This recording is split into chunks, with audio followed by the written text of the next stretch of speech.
about this aircraft and what it looks like outside, what is normal and what's not normal, and anything they see they can bring to the attention of the crew on board. Right. And there will also be another chase plane, the T-38, which will help with basically flying ahead and doing weather reconnaissance. That's one of the benefits of having that plane, but it will also help out in terms of, again, checking out the airplane from the exterior, seeing if there are any abnormalities. That's absolutely true, and they can also operate very close to the airplane, take photographs not only for PR purposes but for documenting anything that they see that they're not sure is normal or not. Okay, and John, you know, sort of underneath us, you can sort of hear the air traffic control, I believe, that we're hearing underneath.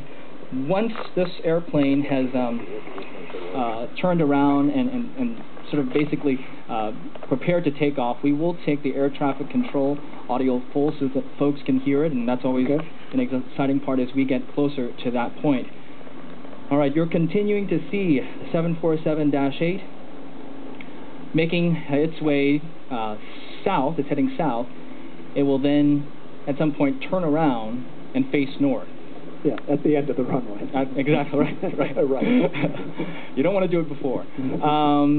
In the foreground here, we've got hundreds of suppliers, customers, special guests who are now making their way from the tent also out to the runway to get the best vantage point. We are also joined by many local and national media who have come here to document this special occasion. So as you look up to the sky, John, I mean, right now, really the weather is fine. I mean, it's definitely opening up. They've got on the takeoff path a really good clear path. And you've got your sunglasses on. I do. I just remembered that. Well, I was trying to be optimistic. I wouldn't have thought to bring my sunglasses.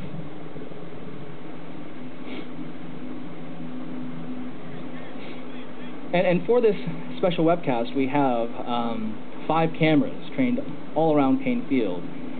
And here, you got to give a nod to the Boeing photographers. They've been doing this for years, for decades. I mean, like, John, you've been flying. These Boeing photographers have been shooting video of these airplanes, and they can zoom in. It always amazes me watching their video how they can zoom in to an airplane and really follow it from taxiing to rotation and up into the sky. So you really will have a great vantage point. Oh, they're truly excellent. They're probably the best aviation photographers in the business. 2 calling Payne Tower at 1, Boeing 501 Heavy, Payne Tower, Sarah. And there you just heard air traffic control. The designation that we have for this airplane is RC501. Yeah. Air traffic control will just call it Boeing 501. That's correct. Yeah. Boeing 501 Heavy, all advise center.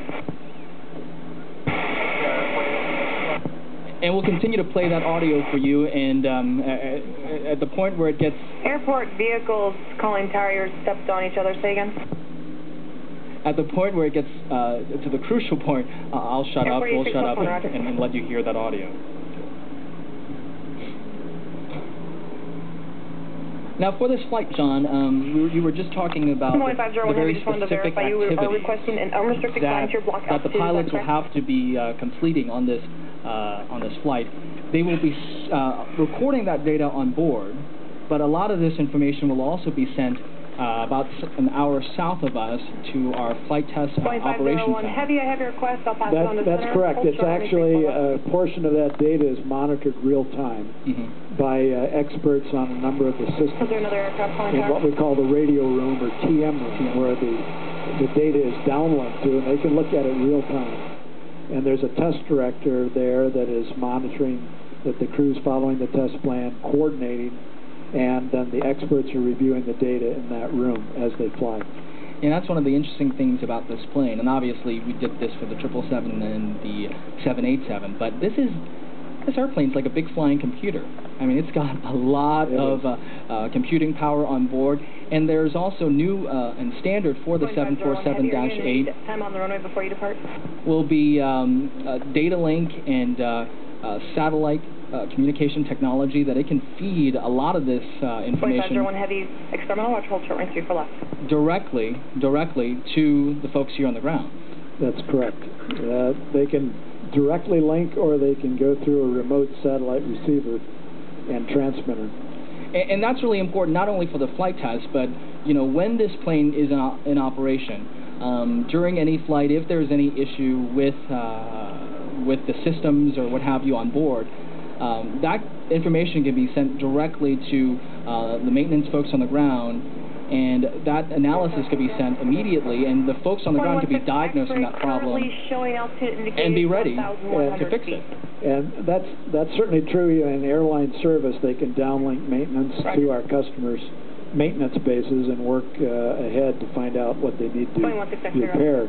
In flight test, during the flight test situation, you can do that, but we often carry the entire test crew on board, one advantage of the big aircraft, in which case we don't need to downlink, and the people that need to make decisions are on board and reviewing all the data. Yeah, and that's a good point, John. For this flight, per FAA regulations, there are only two people on board, the two captains Mark Firestone and Tom Emmerich.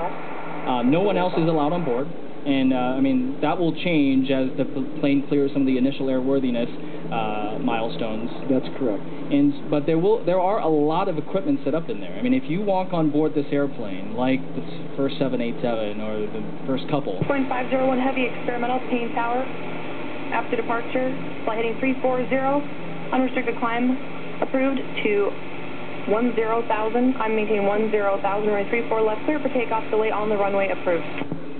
Well, I'm glad I shut up there. That was pretty important. That was good. Yeah, they basically were giving him a hold on the runway initially as long as he wants. And when he takes off, he'll be headed straight off the runway heading up to about 10,000 feet. Yeah. With unrestricted climb. So that's about as good as it gets for a pilot. Yeah. What is that moment like? You're sitting on the runway. You've been there before. You've been in the cockpit of the 777 and the many derivatives after that. When you get that clearance. Is your heart pumping?